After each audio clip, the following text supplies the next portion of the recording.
This is the Platinum Podcast. But welcome to the Platinum Podcast. Thank you very much. Thank you very much. Very happy to have you here. It's good to have someone who asks such good questions. You've literally built a career at this point on asking good questions, I feel. Yeah, well, that's a good start. So I'm going to spin it on you this time. You're in the answering mode now. Yeah. I'm always quite impressed with the questions you ask. As a coach, a lot of that business is about asking the right questions, I find. And you also run your own podcast, The University of Life, right? Yeah. Yeah. Well, look, for me, that goes back to like an early school lesson. I was an awful student until about I was 15 or 16.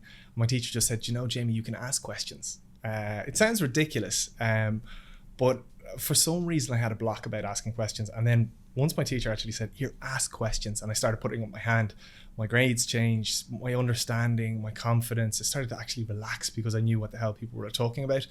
And that's been how I've learned since. So I couldn't tolerate college, left it after 2 weeks, but I always made it a kind of a duty to reach out to somebody every week. Ask them questions. It's amazing how much learning is at our fingertips in a simple question, yet so few people kind of embrace that opportunity that's in front of them. Yeah, I think a big part of it is everyone's scared of looking stupid.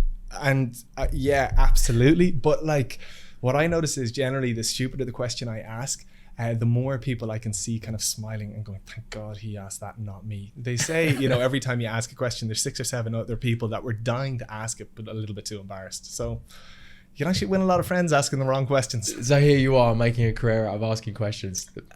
Yeah, well, you touched on the coaching thing. And I think it's really interesting because when you're working with somebody, there is an inclination, you want to grab them and just tell them what to do. But those kind of learnings are short-lived. Whereas a lot of the work that I'm doing with people is, you're asking them questions to help them stimulate their own answers, which is really, really interesting. So yeah. We've dug into this questions thing, but there is a lot in it. No, there absolutely is. I think I'd like to start with the coaching because I think a lot of people don't really understand it.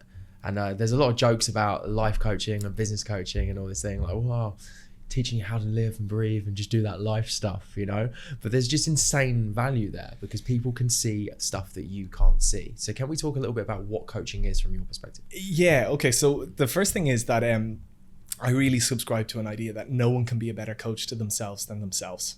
That's absolutely key.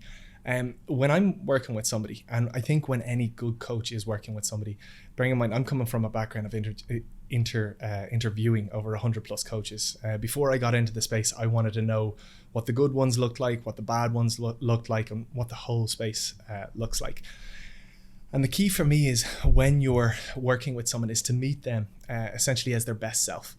So a lot of people kind of misunderstand the idea of a relationship with a coach. But if you tie into the idea that no one can be a better coach to themselves than themselves, what is the best coach? The best coach is essentially your best self, looking at you at the end of a conversation or at the end of a phone call or at the end of a Zoom. So when I'm working with somebody, I'm trying to meet them as their best self. And we all know that best self. It's that visionary state when we're strong, when we're confident, when we've nailed a meeting, when we've perhaps just gone out and gone on the pull and everything's gone our way. We get into this state that feels amazing. Unfortunately, sometimes that's short-lived. But when I'm working with people, I'm trying to meet them at that level, meet them with the confidence that they have for themselves and hold them to it and not give in to any of perhaps the bullshit beliefs that they entertain for themselves, but instead shake them into their best, most visionary state and push them forward from there. Interesting. So what does that look like? What is that process? What does that look like? Okay, so let's get into the mindset first of your everyday entrepreneur. So the stats in business are really challenging. They say about 9 out of 10 entrepreneurs fail in their second year. Of the subsequent one that gets through, 9 out of 10 of them fail in their second year. So the first thing is the journey is really challenging. And to be an entrepreneur is quite select. There's very few entrepreneurial types generally within communities. So it can be quite lonely. A lot of entrepreneurs don't come from entrepreneurial families. So the first thing is the journey's difficult and the journey's lonely. And as someone is perhaps going around in circles and hitting challenges, if they go around in circles a few too many times and reach those challenges a few too many times, the inclination can be, okay, how do I get past this? I need help. And that's where I'd like to think I come in with a lot of people, where they've gone around in circles, they've been trying their best, and they're looking for a different way. And what you pointed out was really simple, but made a lot of sense, that oftentimes people get perhaps a bit jaded from their environment and can't see what's immediately speaking in front of them, or perhaps get beaten down by the circumstances that they're in and aren't looking at things from their best self, from their best state. So when somebody engages with me, it's perhaps to help them look at things a little bit differently, give them a different perspective, but oftentimes that different perspective is actually their own, just from a higher state. Does that make sense? It makes a lot of sense. Okay. Yeah, I mean, you coached us. You jumped in on our business, Platinum University, to great effect, I must say. You boys, I think that was consulting. Like what you guys have done here is brilliant. You've created a community. You're empowering 1,400 plus people now to become financially independent. That's really, really exciting. And one of the kind of key things for me when I'm working with people is I want to work with people that inspire me. And you guys you've all had individually really exciting careers, completely varying backgrounds. And so, yeah, when we chatted, I was like, wow, this is an interesting kind of cocktail of people, personalities, backgrounds, experiences. But what's I think interesting is two areas. Obviously, online learning is something really, really interesting. And the new age opportunity for wealth creation. The stuff that you guys are focused in on, to be fair, is so new that it's not taught in universities. It's not actually known by an older generation, because so much of this is fresh. And so one, that was really, really exciting. And to get the opportunity to consult with yourselves and just help navigate through some of the challenges that come up in so many businesses, that, to be fair, as I said, when you're in the middle of it, sometimes you perhaps might not see. But with clear heads on you, you'd see things so clearly. And I think you'd get what I'm saying in terms of like the stuff we went through and the really, really like the game changing things that I suppose we worked over. Actually, with a clear head on you, you go, why didn't I think of that already? I knew that already. Would I be right? Oh, every time we had our meetings and we'd go through stuff, I'd be like, how the fuck did we overlook that? Yeah. Like, you get so caught up in like the nitty gritty of the business, the little things that you're trying to do, and you're trying to do everything. That was literally where we were at the beginning. We wanted to do so many different things. And then when someone can just come in and go, everything you're doing is right, just focus on doing that. Well, I remember one that, like, when we first sat down, you guys were like, we've done really, really well, but we kind of think now we need to outsource and bring in a pro. And that was brilliant to be able to look at you guys in the eyes and go, no. Pros aren't doing what you guys are doing. What you guys are doing is absolutely outstanding. You don't need somebody else right now. You need to actually first appreciate the hard work that you've put in, the idea that you've done, the value you're bringing people. And I think that in itself is quite a confidence changer. When you're thinking, oh God, we've got these problems and somebody else can solve them, that's quite demoralizing in a sense. But when actually somebody sits you dead on and says, no, what you're doing is outstanding, well done. Firstly, there's like a confidence builder. And then secondly, a kind of a different perspective on things. I think the first thing was obviously tightening up, what is Platinum University? What's it going to be? And I think sometimes when we create an idea and it starts moving fast, it's hard not to move fast with it and be like, oh, we'll do this and we'll do that and we'll do the next. And you kind of think you need to grow like mad in every which way direction. Whereas that was an interesting first conversation with yourselves, to be able to sit down and say, here, wait, no, 1 second. Let's look at what's working at the very, very core here. This is brilliant. Stick to it. This is absolutely key. And I remember when I'm having those chats, you're kind of looking at the person in front of you. And what I noticed is the more we were having that conversation, the more you guys were relaxing down a little bit, but also standing up prouder, which I think is it's a beautiful thing. And that reaction of, as I said, meeting somebody as their best self. Well, their best self knows everything already. So the best meetings are the ones that you walk away from with a feeling of familiarity for what's being said, and kind of like pinching yourself and going, oh, for God's sake, I knew that already. And almost slightly questioning, did I even need to sit down with that person?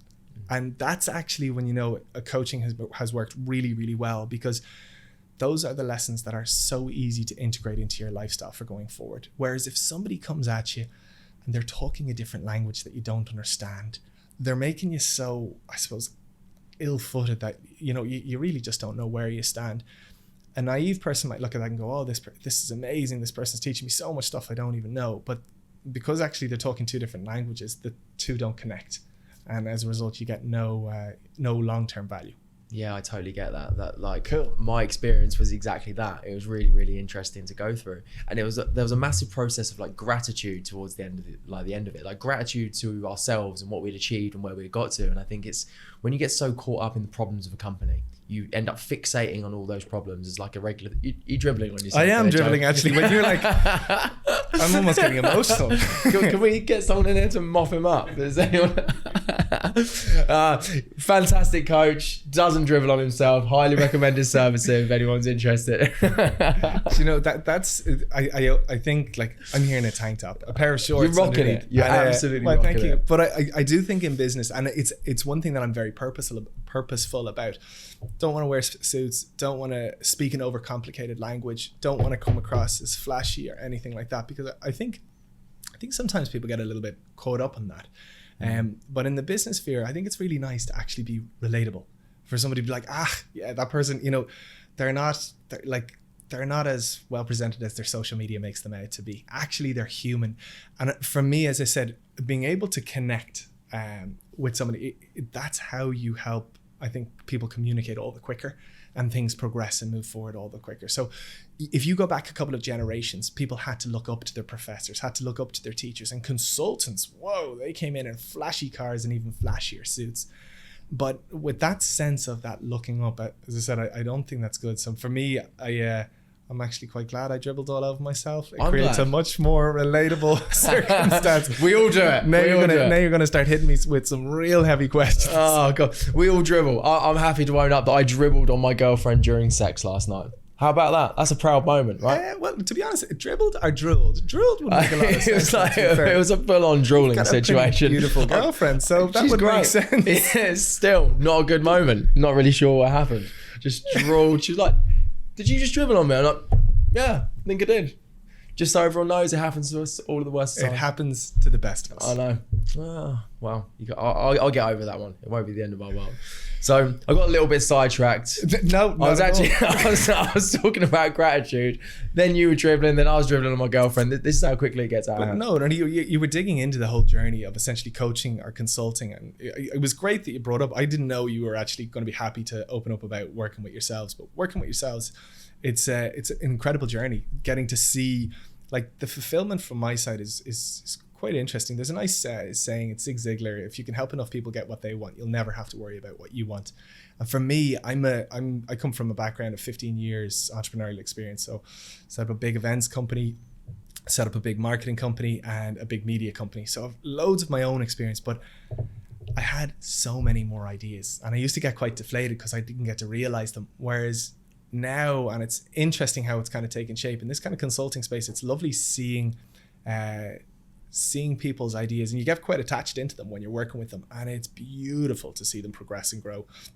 So it's quite a lovely relationship to see, like, to meet an inspiring, as I said, group, a really, really good business idea, be able to come at it from a different angle, offer a few tweaks, and oftentimes it's the smallest of little things that make big differences, but see things come to fruition.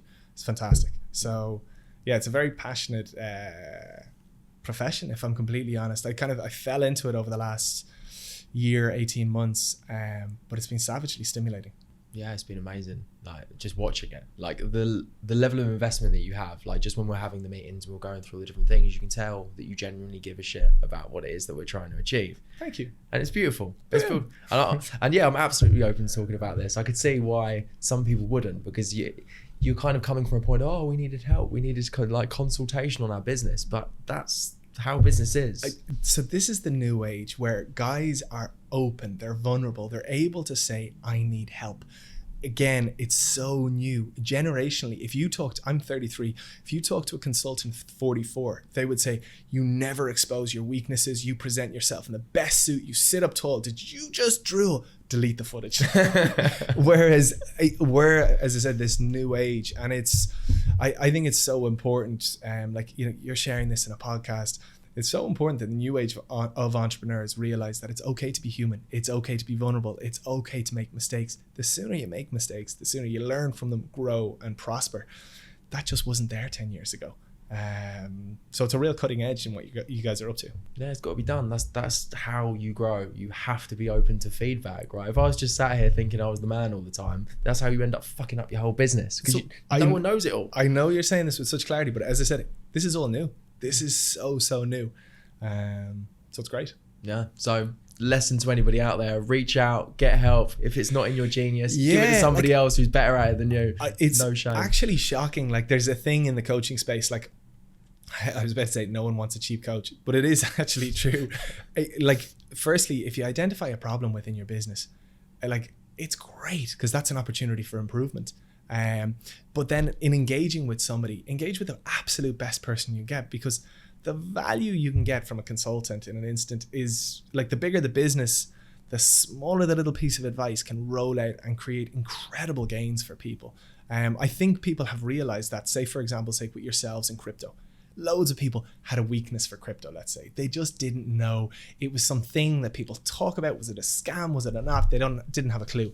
They tune in, subscribe with yourselves. They start getting advice. They start getting third-party advice, consulting. And to be fair, really good coaching from you guys with regards to crypto.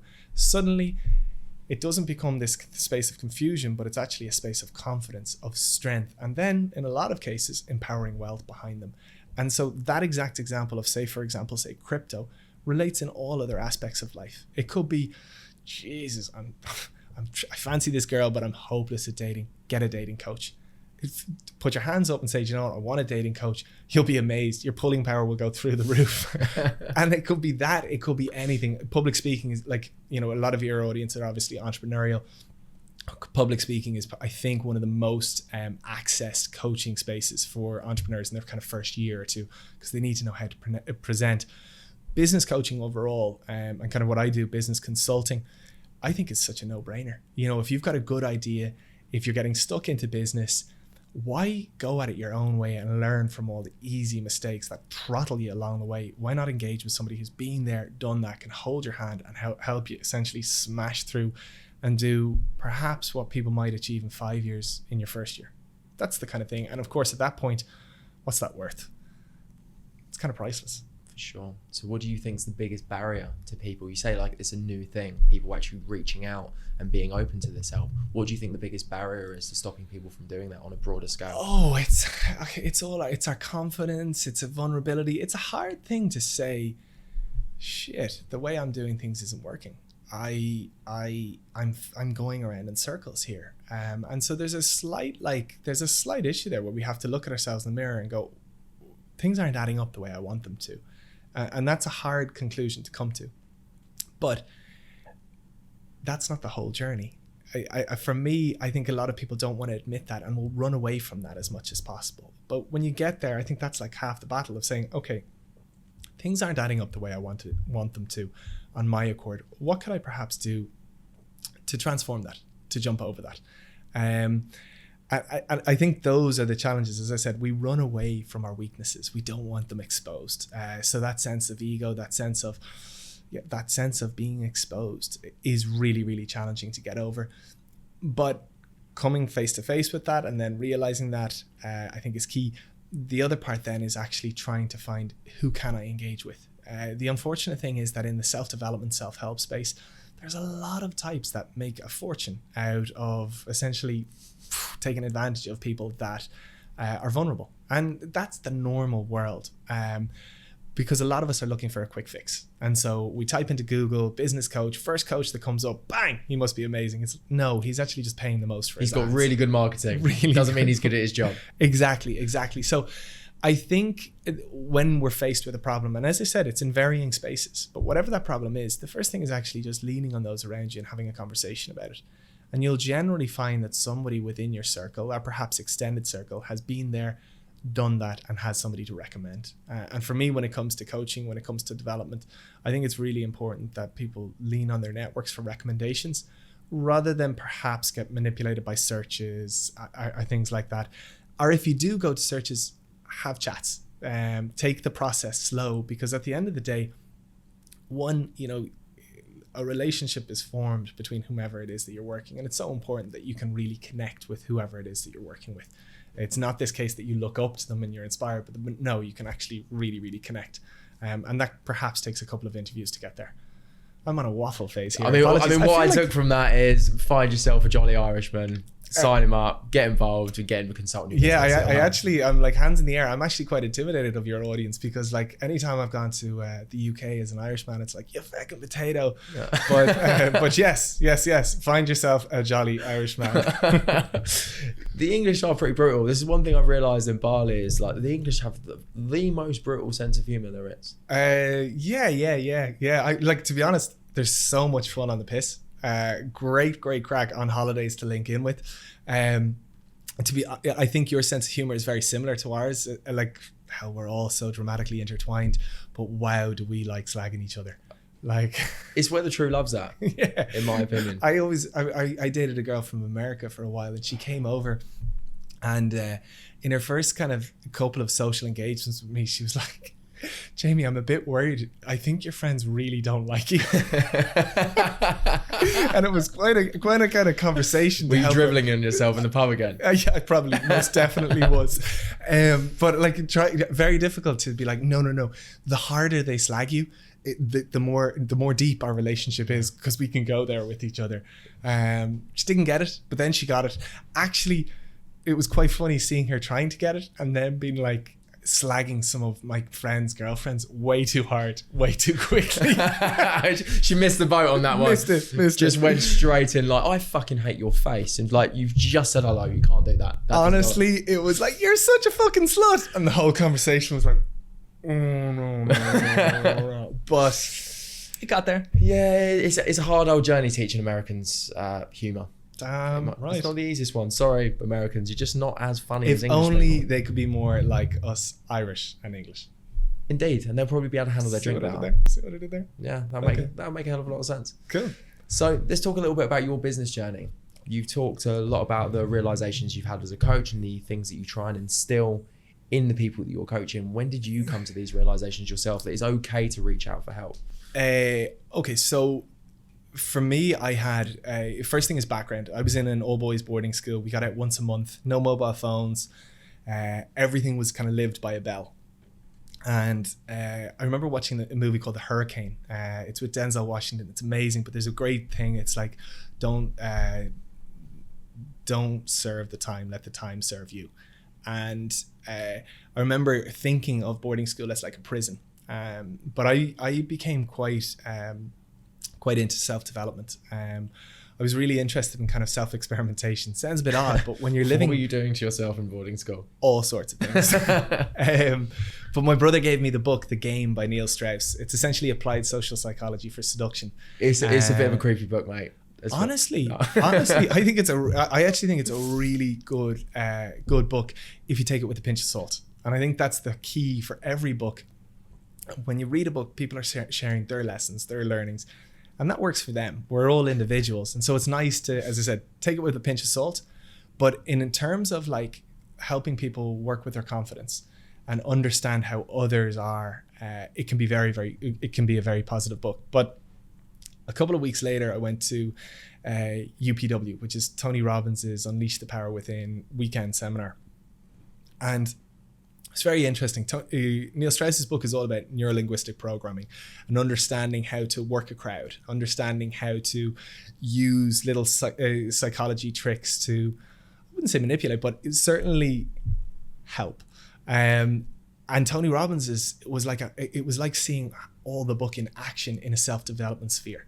And it was just interesting.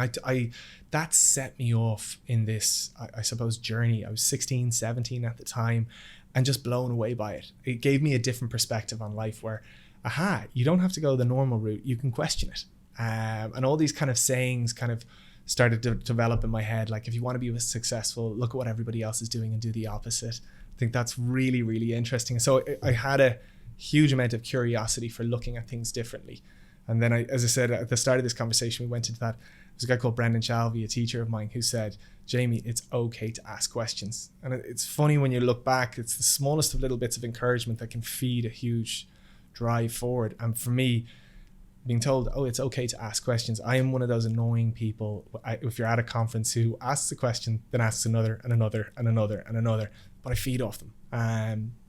So that was kind of, I suppose, where things started for me in a kind of self-development journey. But how that took shape in terms of a career, I got out of boarding school, went into college. Social life was shit.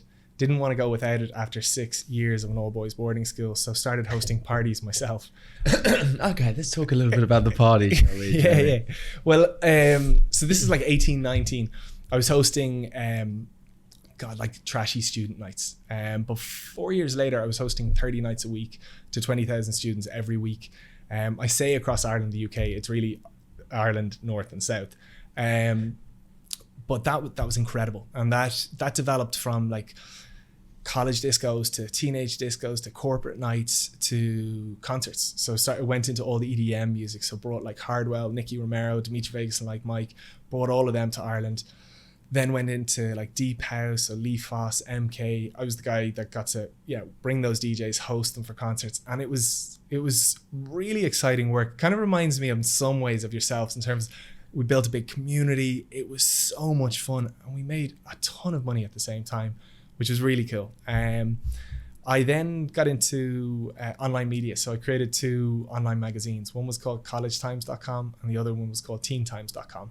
They were like a college newspaper written the way it should be, and a teenage newspaper written really for teenagers. So the college one was like how to cheat in your exams, what to do, like you're dabbling in drugs, here's what you need to know. It was just real and it was raw. But like the college magazine went from 0 to 100,000 readers a day in 6 months. And ultimately we had 1 million readers every week. So they were deadly. Sold them, then went into a social media marketing agency, which it seems like the obvious thing, and everybody has a social media marketing agency. But 5 years ago, we were actually one of the first in Europe. And that was great. Sold that, moved on, and now I'm here.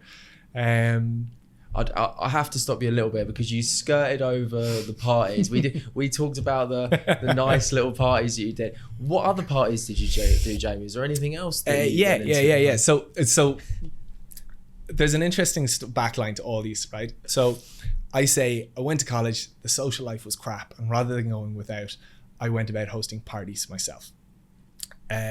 What happened with the media is that I went away to EOS. There was a wet t-shirt competition, thought it was amazing, came back, hosted about 60 wet t-shirt Is that where you got business inspiration from? Yeah, I did actually. I tour around, see what was a cool party, bring it back. Anyway, a college newspaper attacked me and attacked my team. So I said, you know what, we're going to start a college newspaper, and that went well. So I generally the projects I've done are passion orientated. So like you guys had Jordan Belfort. I watched the movie The Wolf of Wall Street and said, you know what, let's get him over here. We're going to party with him and we'll host a conference. We had 3,000 people for him in Dublin. I'm sure a load of your audience are big fans of Gary Vee. I brought him again, similarly to Ireland. Wanted to meet him, thought it'd make it for a great conference. I actually mentioned Neil Strauss, brought him to Ireland, hosted him. So I've always done things that I'm interested in, I'm passionate about. And I always had, so you're totally getting at something. This is so funny. I hope the camera is on Joe's face because there's this like cheeky smile because he knows what he's digging me in to talk about. So I hosted, but probably will host again, the most illegal, great start. Yeah, most bold nightclub event party I could possibly host. And it comes from a thing, basically, I wanted to, you know, in movies when you see those unbelievable parties, they are so wild. You're like, where the hell is that? And coming from a history of, like, as I said, it's no joke. I was hosting 30 like nightclub events and parties every week. But at that time, they weren't really for me. Now, the EDM concerts were, they came from I want to host a party that I want to go to. And so we created this brand called Residence. Did really well. But 5-6 years on, I was like, do you know what? I still haven't had a clubbing experience that I've enjoyed myself. I want a party that ticks my boxes, let's say. Oh God, I'm revealing a lot about myself, Joe. You're digging well. So I was trying to think of, okay, well, what makes a party cool? And the first thing that really gets on my nerves is phones. I hate phones in nightclubs, because if you go out to let yourself go, not to get photographed and posted up on social media. So I was trying to think of my dream night, and I was like, right, no phones. Then I was like, smoking. All the hot girls always go outside to smoke, and I don't like smoking. So fuck it. People should be able to smoke wherever they want. And that was an interesting thing, because it was suddenly like, okay, well, there's a smoking law, so right, we're gonna have to rent a club and kind of do it like an after hours or a private party. Then I was like, wow, okay, we're gonna go there. So I was like, good parties, people like to take drugs, and so why not have an environment that's okay with that? I wonder, could I get locked up for sharing all this? Nah, you're rolling. Just keep going. Give us more listeners. I'll look after you. You're in very safe hands, Jamie. I've never let anything bad happen to you. Jamie, why are you staying in Bali? Well, I let the secret out of the bag. Anyway, so long story short, this evolved into a night called Blasphemy, which is actually quite funny, because it's been featured in like the front pages of papers and everything like that. It was it's called Blasphemy. It's essentially like a fetish, kinky BDSM night, where as you come, you have to apply to be invited. If you get a ticket, if you get an okay application, you can buy a ticket.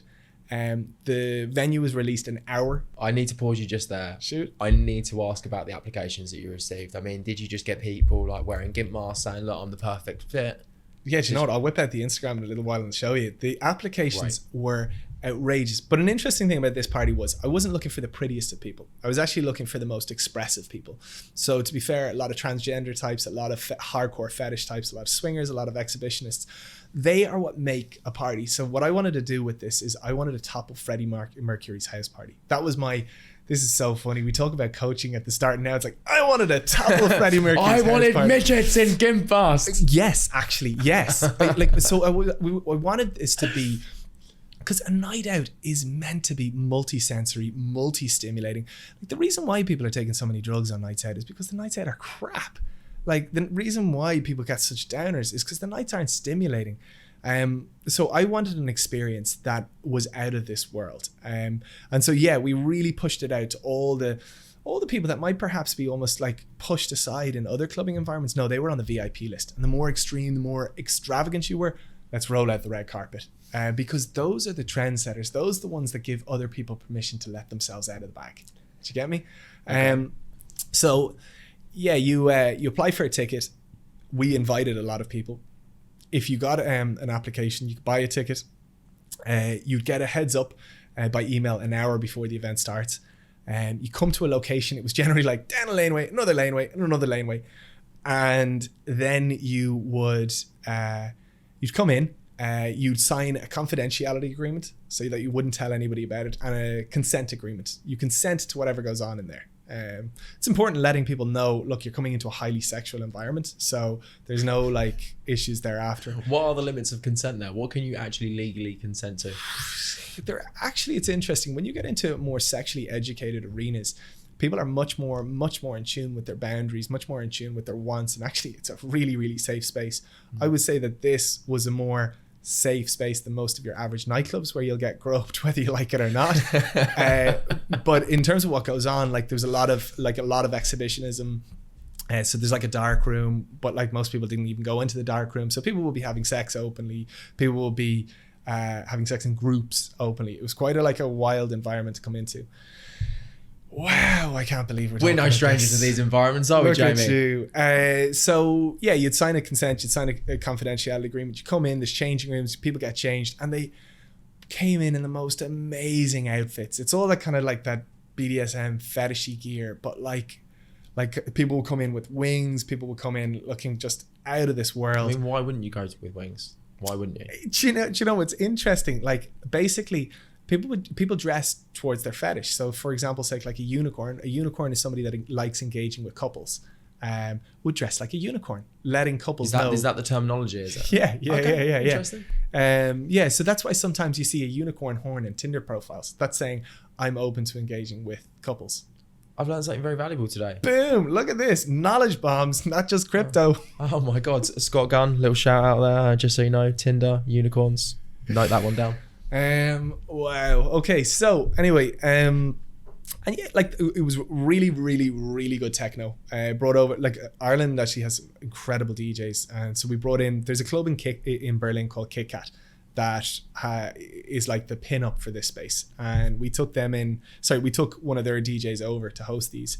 So really, really banging techno, really cool kind of underground venue, really kind of open environment where people could be openly themselves. There's no judgment. To be fair, what was lovely is that if you came in kind of like not dressed up, you would immediately be hit by the atmosphere to be like, okay, I'm going to rip my top off or something, because it had a very kind of I suppose confidence or embracing atmosphere to let the cage out, let the bird out of the cage. I just had for some reason I just had a mental picture of this guy just walking into this insane environment, then just cutting like the nipples out of his shirt, just going, I just need to fit in somehow. But what made it kind of funny is I remember so it hosted it a few times and it was really, really good, and then the police raided it, and like it was at an illegal party where it's okay to take drugs. Who would have known? How fucking dare they? No, sorry, we didn't condone it, but like if people were doing, it's the same kind of thing in Berlin. It's like it's just. Do what you want. I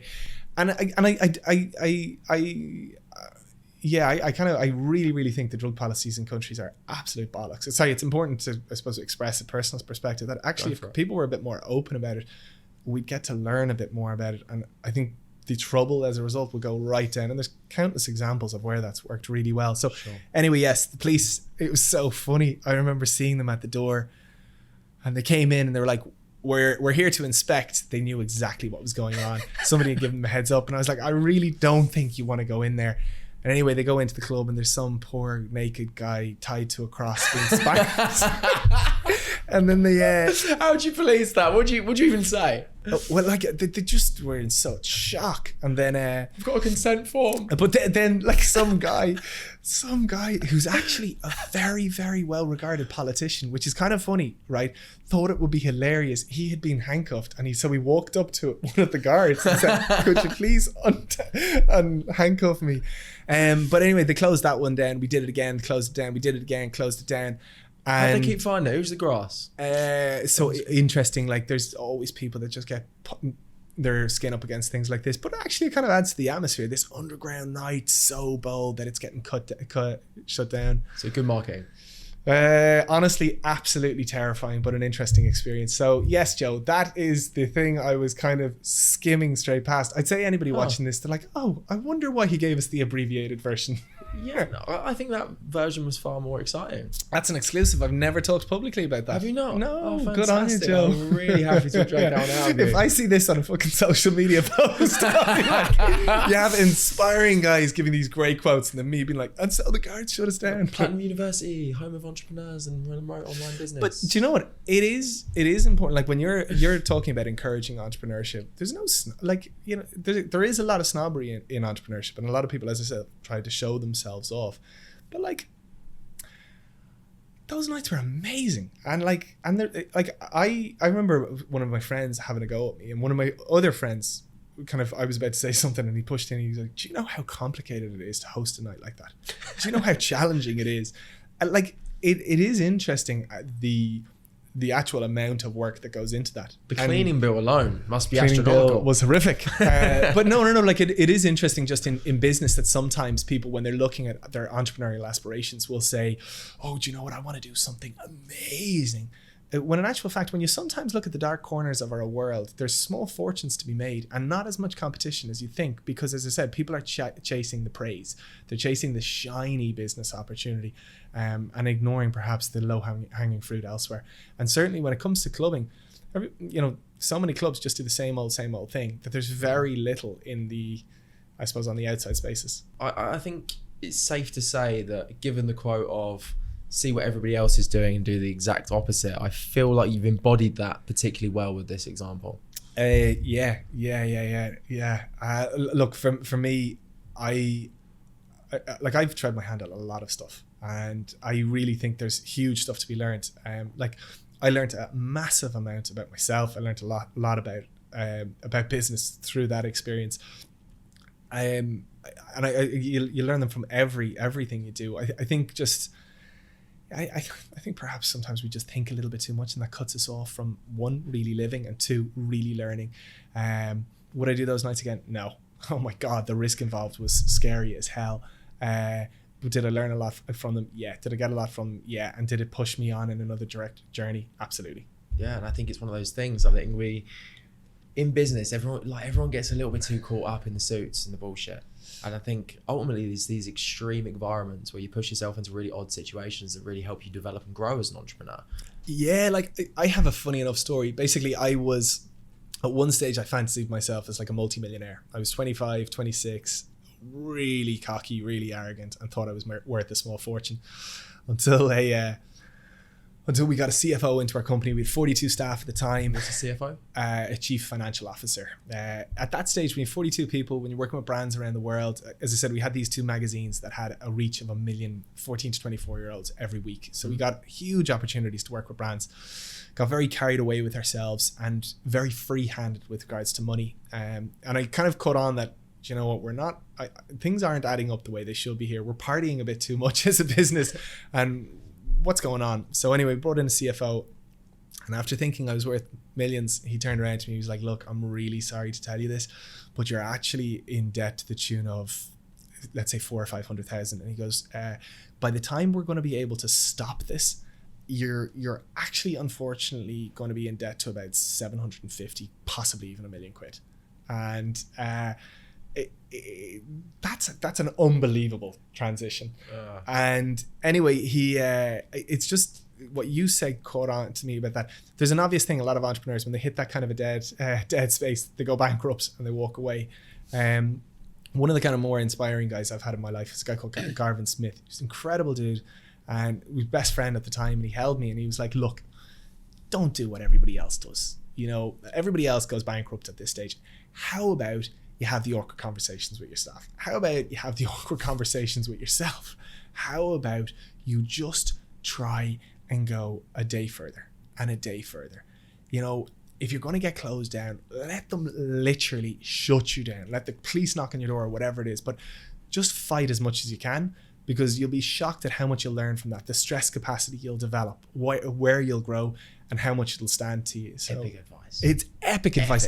See, Gary Vee has this brilliant line where he says, kind of, as an entrepreneur, pre-30 is all about learning. Post-30 is when you realize those learnings. I was 26, 27 at the time, and I thought to myself, okay, shit, right, I have a good family, I can go home, I can live on a shoestring, and like, what a challenge to be able to take on as an entrepreneur. So I did exactly that. I went from living a real I sold my car, I got out of my apartment, moved into the spare bedroom upstairs at home. Actually said to my mum and dad, I was like, look, I don't have any money. So my mum was like, I'll cook you a meal every day. I went from like eating out every night. Shout out, mum. What? Shout out. No, my mum is like a fucking warrior in behind my career. And like, I think that's important. A lot of entrepreneurial types, they want to say, I did it all myself. It's like, absolutely not. I come from the best family ever. And I think that people don't credit their surroundings or their environment enough. But I did that. I ducked down. I had to tell my 42 staff, I was like, guys, I'm really sorry, but payday is in 2 weeks' time and I won't be able to pay anyone's wages. Now, you can quit now, and over the next 3, 4, 5, 6 months, I will pay you the money you're owed. or exciting, you can knuckle down with me and we can fight through this together. So by the end of the month, there was 10 people still working with me, which was incredible. And like, you know, for some of the people that had to move on, they had to move on. But for the people that stood with me, it was this amazing, like, oh wow, okay, we're all in this together, let's do it. And the ultimate debt was 768,000.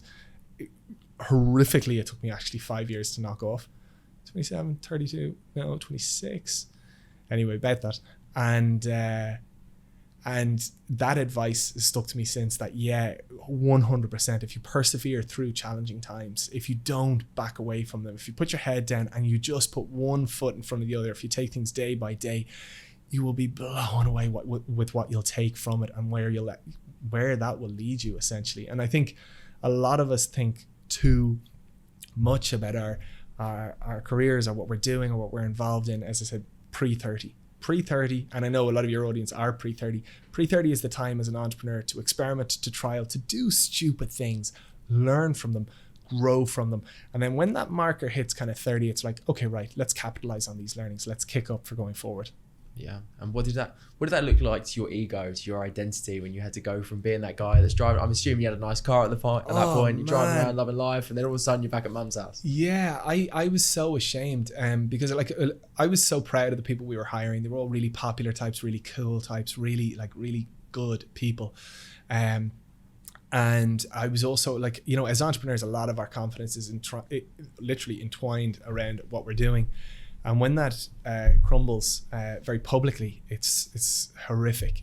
So I spent about 2 years from being like the guy nonstop popping bottles and like living a life to staying in every Friday and Saturday, just watching movies, really shying away from social scenarios, really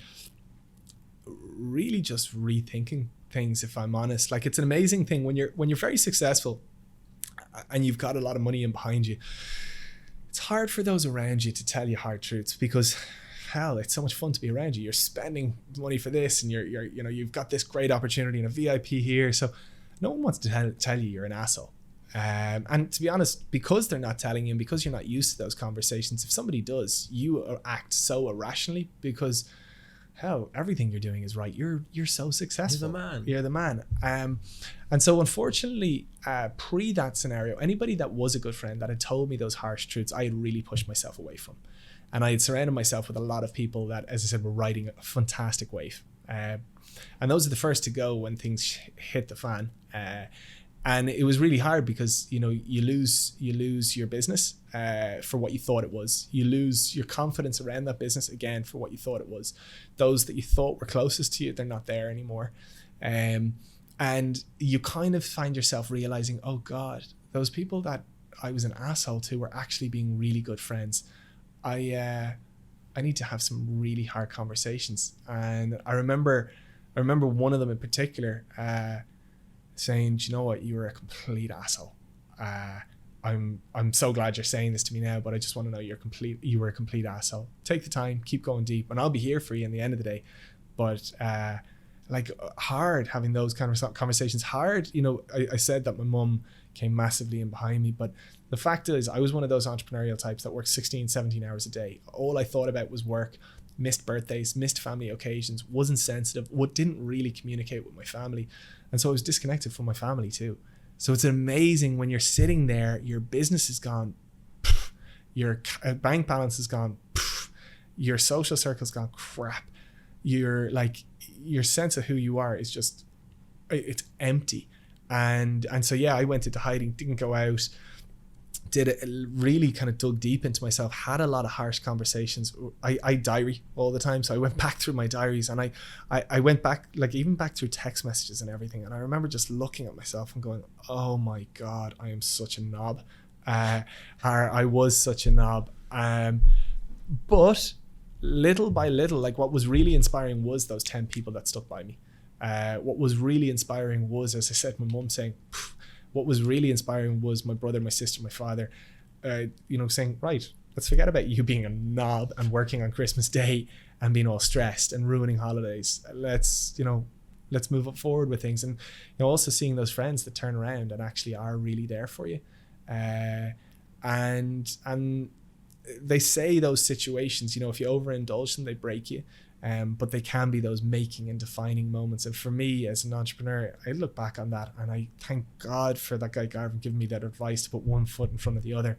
And I thank God for the journey it took me on. It was horrific having to get slapped that hard, that young, but amazing to now be able to look back on and go, wow, I've got all that behind me. You literally feel like tough as nails. You're like, no, I can take anything. And it brings a hell of a lot more of a thought process in behind everything that you do. You're more thought out, you're stronger, you're confident, you're resilient. But like when I go into that, like at the height of it, I had like a kind of a mob like company tied to some of the nightclub people I work with trying to extract cash from me. I had the revenue who are sheriffs, essentially, debt collectors. My family address was my company address. And so the sheriff, like in Ireland, if you can't pay your debts or pay your taxes, the sheriff calls to your door and starts whipping out furniture. So he knocked on my family house's door. Like mental stuff to have behind you to navigate through, that ultimately speaking, as I said, once you do see it through to the other side, brings you strength. So when you get the opportunity to speak to younger entrepreneurial types, it's like, do you know what? Just keep going with your journey. For however bad things are, you'd be amazed at how they'll contribute to you for going forward. Yeah, I can't agree enough. I mean, that's exactly what happened to me. I had a company, I ended up not being able to pay my staff, similar situation, had to end up a mental breakdown off the back of it, realised I was prioritising all these things that didn't really fucking matter, came away feeling really ashamed of myself and the person I'd become, and then had to like realign my focus, which is exactly how I ended up leaving the UK in the first place. Yeah. Now, how do you balance your life? What do you really, what different pieces do you need to draw in to make sure you're doing things a little bit differently these days? Wow. Well, the first thing is like we're here in Bali, which I think is quite nice. It's eating. What? Eating. Always eating. Always eating. Yeah. Like honestly, for me, I try to keep slowing down. So like, I kind of wake up and I'm like, okay, how can I take things a little bit slower? And what's my real priority? So I almost unconsciously try to do a lot, but obviously when you try to do a lot, you spread yourself too thin and you end up exposing kind of gaps and not doing yourself justice. So for me, the key thing is less is more. What's my priority? What am I going to focus in on? What am I going to show up at as my best? And let's put a bit of a pace on. Let's slow the pace on here. So again, you can really perform, because when you're in a rush, you generally trip up over yourselves. Or you might not, but I'm 6'5". So God, when you get these legs going, they're an obstacle course in themselves. But yeah, for me, it's less is more, and slow and steady. And honestly, it's just, how can I enjoy this day as much as possible? I'm trying not to think too long down the line. I'm just trying to think, okay, how can I bring some more joy to today? So the reason I'm here in Bali was I was sitting in my home in Dublin in the middle of lockdown. It was getting miserable. They say nothing shapes you more than your environment and the company you keep. And back home, unfortunately, with the way things are real grim. So I remember literally I kind of, it was 2 weeks of kind of, I'm going to Bali, and 2 weeks later I'm in Bali. I kind of got up that day and I was like, right, how can I change this? How can I bring some real joy to it?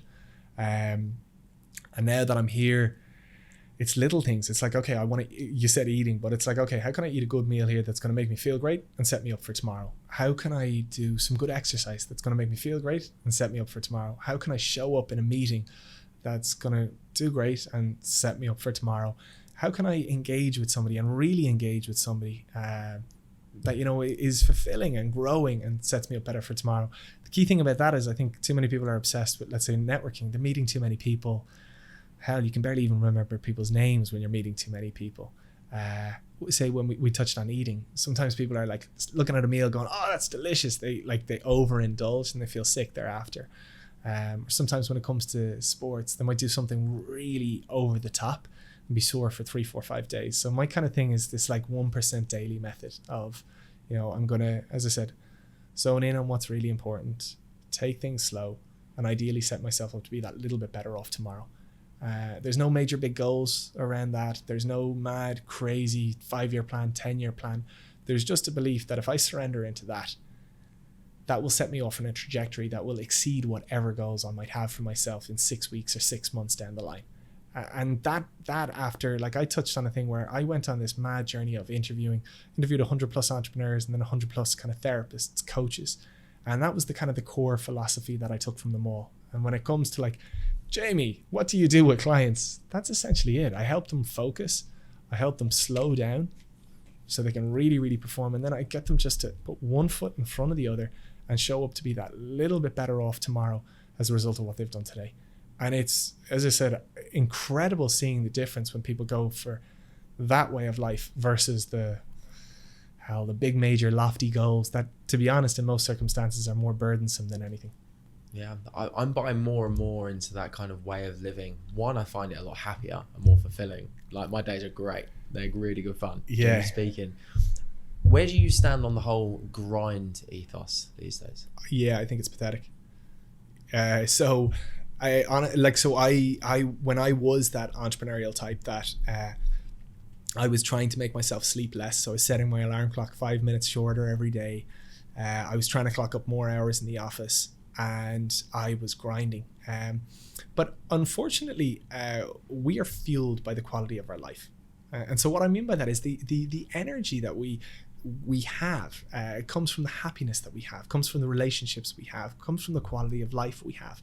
And if we grind all that out and all we know is work, we kill off our fuel. And that's what really leads to burnout. So for me, I want to take those online entrepreneurs that are talking about you need to work harder and you need to sleep less and go. And I really enjoy the idea of punching them real hard, because I think they're dickheads. Because for a lot of them, they're robbing young, confident, charismatic, enthusiastic people of a lot of the fun that they can have. Like, you guys teach a great mission in your work that you're showing. You're helping people make money in their sleep. You know, that's a whole different thing to, oh, you'll be successful if you work 20 hours a day for the next 20 years. That's the 10-year-old kind of mantra that just doesn't work.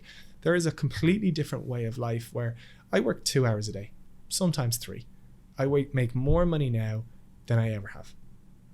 Like, it is actually quite shocking for me, to be completely honest. And I kind of, as I said, feel a little bit robbed for how I was. But if we go back 5, 6, 7 years, and there's loads of podcasts of me 5, 6, 7 years ago where I'm like quoting all these, like, go, work hard. Like, I biohacked the shit out of myself so that I didn't need to sleep as much. I could work so hard. And all that did is it delayed the inevitable of a savage burnout. Like, I talked about getting that kind of, Jamie, you're savagely in debt. I talked about working through that for 5 years. What I didn't talk is, I remember the last check I wrote was to my mum and dad, because they were the ones that gave me enough cash to push people off, to give me the time to pay everybody off. The last check I paid to my parents, and 2 weeks later I checked into a hospital. I was there for 8 days, with all these stress-induced issues. I've really been through the runner as one of those types that tuned into entrepreneurial porn a little bit too much and suffered the consequences. And so that's actually what really inspired me to come in and consult with you guys, because I was like, holy shit, this is a much better mission to be sharing with a younger generation of entrepreneurs, rather than the shite that's out there. Yeah, I think the whole grind mentality, and I'm really glad you said that, I think the whole grind mentality is just as dangerous as the buying into the 9-to-5 mentality. Yeah, I love, Robert Kiyosaki is quite interesting. I've been tuning into him a lot recently, where he talks that there's nothing more dangerous than a steady paycheck, a weekly paycheck, and nothing more corrupting, let's say, to an entrepreneurial spirit than that guarantee of cash. I always kind of repeat that mantra of, like, if you want to be successful, look at what everybody else is doing and do the opposite. Why? Because everybody else is following the beaten path. And I think that's really inspiring, to embrace your uniqueness, embrace what's deep inside you, and let that be your opportunity to stand out. I just think there's a lot of misinformation out there in the entrepreneurial field, and that grind is right up there at the top. Yeah, for sure. So you have a pretty unique perspective on Platinum University. What would you say our uniqueness is and sets us aside? Okay, interesting. You've got 3 very unique personalities. Like Lewis is the man hiding behind the camera a lot, has a hell of a journey behind him, and he's a really, really interesting man. You've got yourself that's going on a really holistic journey at the moment. He's looking at all different kind of sides and aspects. In contrast, you've got Lewis, who's tough as like an army man. You've got James then, who's traveling around the world, and he's self-made in crypto and in stocks and shares, but he's fired up with this unbelievable want to help others. So you've got these 3 very strong, very unique personalities who have come together. They've created a business model that can make a shit ton of cash, which is inspiring. And sometimes businesses don't want to say they're making a lot of money, but it's inspiring when a business can do good and make a ton of money. The business model is helping people understand their finances, which is an area that very few people want to actually look at. But it's helping people understand their finances and bring a level of freedom. I follow your posts like mad because I love seeing people go, holy shit, I made more in a week than I do in a month. And I made it off a couple of clicks. Like, that is really, really, really beautiful stuff. So like, when I'm looking at yourselves, firstly, you're young, which I think is brilliant. You've led independent lives. You've all gone out and done your own thing. You know, you're journeying on a different workshop every weekend. Lewis traveled the world, went to the army, went off, like, had his own business in space. Really interesting. James is in a different country every time I look at him on Instagram, but you guys are eating the world up for everything that it has to offer. You've come together, you found an opportunity that works for you, complements a space where, as I said, you're not working 24/7. You can live a high quality of life, and you can help others follow suit. That's beautiful. I think success in business, and we're not getting into defining success in life, but success in business is essentially creating something that does really well for everybody that's involved. So for the people that work with you, they do well. For the people that engage with you, they do well. And for yourselves, you do well. That's a good business model. That's a really, really good model. And I think you guys have that. So that's why I think you guys are unique. Because if you look at the other online universities, and especially in the money space, they're corrupt as hell. They're just trying to literally get money out of people's pockets. They've no interest whatsoever in the longevity of what they're up to. There's no real sense of community. They're scumbags is actually the easiest way of putting it. And I remember I got a couple of calls being like, when I first engaged with you, being like, what the hell are you doing? These guys teach Forex and they're involved in crypto. And I was like, yeah, no, I know, but this is different. And I do think it's genuinely different. And I do think that it's important, like, that you hold on to that, because that is your uniqueness, that you actually have a kind, solid heart at the heart of your organization that wants to do good for your members. And you see it in the community. Like, you see it, that there is a great sense of community in what you guys are doing. Sorry, I feel like this is half a sales pitch for me as a business coach, half a sales pitch for you guys, and then like an expose of here's my dirtiest secrets. Yeah, I know. Let's talk about some of the weird stuff you've done. Let's tell us about your fantastic coaching services and how great is Platinum University. What a perfect podcast is that? Keep lathering us with compliments about how fantastic we are. You're fantastic, guys. No, I do. I think it's brilliant. I think the exciting thing is you're at the infancy of it. Like, for the 1,400 members that you have on now, in 3, 4, 5 years, when it's 5,000 or 10,000, how exciting will it be for those people that are following now to see the journey? Like, I see a difference. I've known you 3 months. I can see it in your face and in your eyes. You've gone through a hell of a journey. I'm looking over here at Lewis and like, God, you might be covered in tattoos in a few months.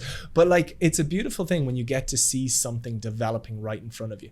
And so as I said, for the members that are, say for the people watching this who signed up early, they could see the quality of, for example, like the podcast evolves and grows. They could see the quality of the site. When you brought in the chat forum onto your site, looking at this man here behind me, good job. But it's very, very inspiring to see something at its early stages when it's taking shape and growing and evolving. And for the people that are a part of that, that's so cool. So it's quite exciting when you're at the early stages of business and seeing it evolve very, very fast. Yeah, I feel that, and it moves at such a rapid rate at this moment. It's insane. The development is just being absolutely insane. It's just in constant flux, always trying to improve as much as humanly possible. So what's the next thing coming out? What is the next move for you guys? Well, at the moment, we're really focusing on just improving the quality of everything that we have, just improving the delivery, and improving the expertise, and just creating more and more information. That's the major thing at this point.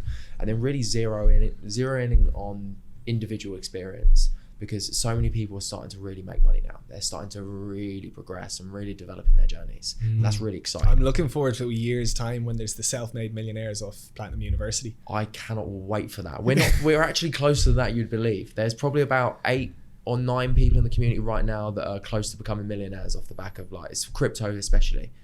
And how fucking exciting is that? Yeah, that's exactly as I said at the start. If you can help enough people get what they want, you'll never have to worry about what you want. Yeah. It's a lovely, lovely quote and mantra for business. And as I said, touching into that idea of what is success in business, it's creating something that works for everybody that's involved in it.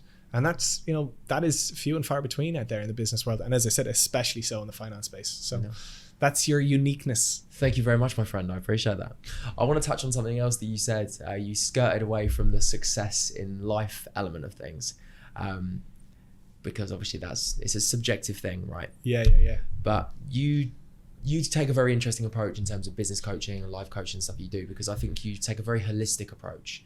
So I think you have a very, very unique perspective on that as well. What to you is success in life?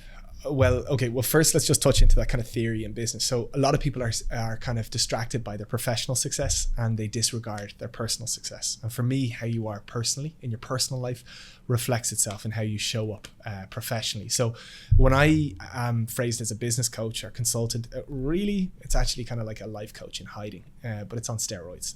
And that's something that I think is really, really important, because we like to kind of segment things and think that we can solve problems separated out. But from the holistic journey that you're going on, you'd know that everything is intertwined. And so for me, when it comes to like success in life, it's balance, it's authenticity, it's living a life that's actually thought out and grounded in what you really want for it. I was listening to an interview with Warren Buffett. I hope you guys know who Warren Buffett is, but he talked about a beautiful thing. He was asked, what is success? And he says, what, if you're at the age of 65 and those that are closest to you have love for you, that's really beautiful. For me, I'm blessed, as I kind of touched on. I have a great family, but I've got some really, really, really successful people in my extended family. And I'm amazed that generally, the most financially successful people in my extended family are the most available to the family. So that for me is beautiful. I think it's easy to make a whole ton of cash and sacrifice your life, sacrifice your relationships, sacrifice your health. I don't actually think there's anything to be praised about that. You made a load of money and you fucked somebody over. It's pathetic. Whereas if you can make a load of money in the way, say, for example, say that you guys are, where you're helping everybody that comes in contact with you, everybody does well as a result. That's brilliant. Can you do it in balance? So can you do it in balance with your partner, for example's sake, as in your relationship partner? So maintain a good relationship with them at the same time. Can you do it maintaining a good present relationship with your family and those closest to your friends? Wow, that's impressive. Can you do it being good to yourself? As in, can you look after yourself? Can you go to the gym? Can you exercise? Can you move? Can you nourish yourself so that actually you're at a vibrant state rather than a diseased state? That's successful. And can you do it all in a way that's in alignment with yourself, where actually you didn't sacrifice a part of yourself? Like there are loads of different parts of me and I love expressing them all. And I think it'd be really sad. Good on you for asking me the question about blasphemy, because a lot of people hide their kinks. A lot of people hide their dirty little secrets. But in actual fact, what is living? Is it to get to the end of your life, and I'm quoting another guy here, but to find yourself on your deathbed surrounded by lives unlived? No, that's so sad. It's about being able to express yourself wholly and totally, but in balance, and in relationship to everything else that's there. So the easiest way of summarizing that down is living in balance, in thought out balance. But that's success for me. And right now, what's so lovely is, for years I couldn't say it. I remember once trying to be it's kind of interesting when you have conversations to yourself, and it's very hard to lie to yourself. It's very hard to say I'm happy when you're not. And I remember saying it to myself, I'm happy, and being bursting half out into tears. But now I can confidently say I'm happy, which is a lovely feeling to have. I know that my family know the love that I have for them, and we can feel that. That's beautiful. Myself, I'm really looking after myself, and that's lovely to feel. I'm actually a real odd type that believes you can talk to your body, and I'm like, body, how are you? It's Jay, appreciating those press ups this morning, and work wise, as I said, I'm actually I'm quite startled at how I'm working less. The people I'm working with are all doing really well. And I'm making more than I ever have, and that is weird because it's so counter to how I was. But it's lovely to be in that space of happiness, and it's lovely to be able to say, "What is success? Okay, that's my definition of success. Are you there? yeah, I'm there. It's not something that I'm working towards and there's a 5-year plan. It's like, no, I'm feeling that right now and it feels good. That is a hugely powerful answer. Boom. Hugely powerful. And I think it's one that a lot of people take a lot of value from. I think that's a really good point to end on, because I think it's massive for so many people. I just want to say that I feel like you have such a positive impact on all of the people that come into your field, in terms of the advice you give, in terms of the vibe that you have, in terms of your coaching ability. You have a really amazing way of tapping into getting that perspective and really giving people some sensible direction and letting them come to that conclusion by themselves. You have a really beautiful way with that. I'd love you to tell people where they can find you, because if anybody is interested in coaching services or they want to get to anywhere, you are definitely a man they need to seek out. Oof, geez, thank you very much. So yeah, if anybody wants to get in touch with me, my site is Jamie White. So jamiewhite.com. My Instagram is @JamieWhite. My email is jamie@jamiewhite.com. And thank you. That is a really beautiful way to finish a podcast. I really appreciate what you said, and being completely honest, it's a beautiful opportunity to get to speak to your community. 1,400 highly engaged, aspiring entrepreneurial types. This is an honor. So thank you so much. Thank you, man. It's been an absolute pleasure. This is the Platinum Podcast.